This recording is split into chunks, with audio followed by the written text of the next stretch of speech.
mo, di ko expect na ganun ka kakulit. Di marunong manahimik pero parang nasa langit. Ang tinig na boses mo maganda, at makulang labi, makinang na mata. At doon ko nakita kung sino ka talaga. Malabi na anghel na ang sarap kasama. Kasi akala ko nung una ay mataray ka, pero mali pala ako, ikaw ay tunay na di suplada, handang ipakita ang kabukalang maloob sa labas ko nakita. Di ko maibalin sa iba ang aking paningin, at kahit pa dumilin sa'yo lang may pagtingin. Sana'y maulit pa ang mga sandali.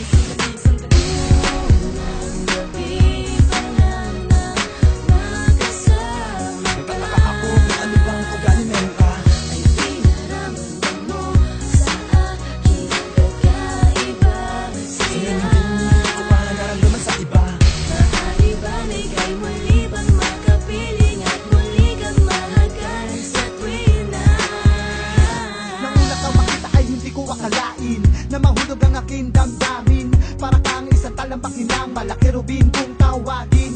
Ngunit malaking katanungan kung ano ang tunay mong katauhan. Kaya nagpasya ako makipagkita sa'yo ng harap-harapan, dahil nais ko makilala ng lubusan ang isang katulad mo na ubod ng kagandahan. Malaprinsesa sa kaharian ng Uganda, walang katulad at walang kapareha. Ako ay mapala dahil nakilala, sa tingin ko nga ay mahal na kita. Kaya sana mahagkan kita sa plina, dahil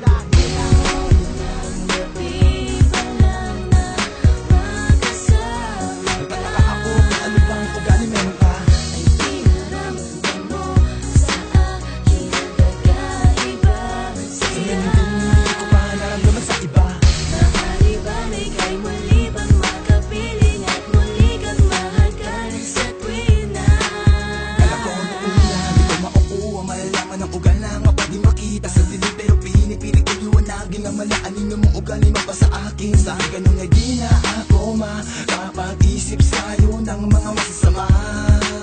Oh yeah. At sana nga maipaalam mo na kung sino ka talaga. Yeah, yeah. Dito sa buhay ko, kala mo isang linggo na tayong nakita, pero isang gabi lang tayong dalawa magkasama. Tuwa-tuwa ako dahil inamin mo sa'kin na malaangin mo ugali, dapat kami mapasakin.